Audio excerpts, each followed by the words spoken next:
Something that the Parliament and others have been warning of for several months now, that of course the Parliament would have to give enough time to debate and to eventually ratify any deal that comes before it. And of course that time has passed. So we have to look at what is possible to ensure that the Parliament gets to do its job and of course a deal gets secured, if a deal gets secured, because of course we're not even at that space yet. But I'm joined now by Philippe Lombard, who's leader of the Green Group here in the European Parliament, but he's also on the Brexit Steering Committee. Philippe, the Parliament has been warning about this for several months now. It's not warning, it's just reminding people of realities. Yes, OK. So what's going to happen now? Let's say there is a deal struck in the next few days. If there is a deal, that means that the atmosphere between the two parties is positive, and so I'm sure that they can find a way to prolong the status quo until we ratify. That shouldn't be any problem. And don't tell me, well, they should have asked it before. Don't call this an extension of the transition period.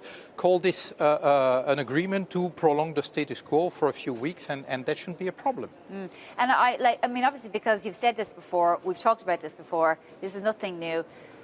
From an EU point of view, from the Commission side and so on, are they prepared to ensure that that is the case? Well, we've sent very clear messages to them that they have to find a solution. That's part of their brief. And it's not like, they can negotiate up until the last minute and then the Parliament rubber stamps. Well, I have a lot of respect for this Parliament. By the way, I have no indication from the Commission that they want us to just follow this without any due process. I mean, part of democracy is due process.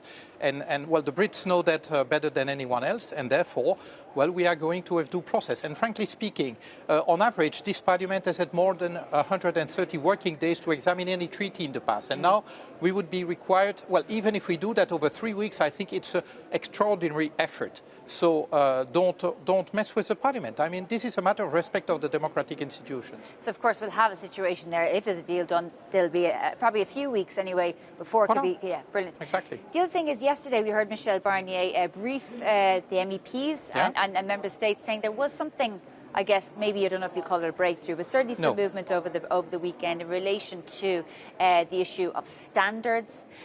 Has the UK agreed that there will have to be a process where, if it is far apart from the EU standards on environment and so on, that eventually it'll have to have comparable standards or suffer some sort of consequences? Well, don't forget that this is about a two-way process. I mean, the reverse is true too. If the UK believes that the European Union is undercutting its standards, well, it should have means to have at least a regulatory dialogue before taking unilateral sanctions. But no, there's been no breakthrough. The only difference between last week and this week is that the Brits agreed to discuss this.